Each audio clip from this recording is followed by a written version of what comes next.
Dek, mancing macam mana bang? Kena kasih ni. Gitu. Sengit sikit. Kena gini. Kena gini. Okay, kita mantap hari ni. Cuba, aku dapat juga. Mampu. Ada orang balik. Ada orang balik mancing tu. Apa Kita tengok apa ikan dia dapat. Tak ada tu, jangan mu kosong tu. Iya ke? Ya bang. Bang, mancing kaki perang ni ada ikan ke bang? Kadang ada, kadang tak ada. Tapi Ya kita bang. cuba lah. Abang kena banyak Cepat belajar tengok juga. ni. Ya bang. Tengok. Dek, mancing macam mana bang? Kena kasih ni. Gitu. Sengit sikit. Kena gini.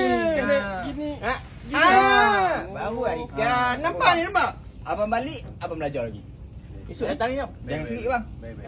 Takut balik, kompau jangan- itu pasti. Ha. Strike itu rezeki. Baik. Rezeki dalam air kita tahu kan.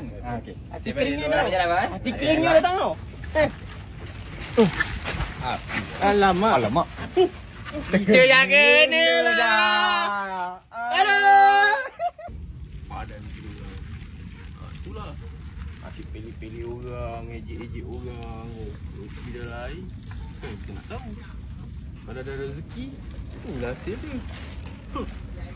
Sesuai juga cakap aku dapat hari ni. Padan kita orang. Geng, rezeki dalam air kita tak tahu geng. Jadi kalau korang nak cuba-cuba untuk mancing dekat area Sungai Melayu, korang boleh roja-roja kaki perang.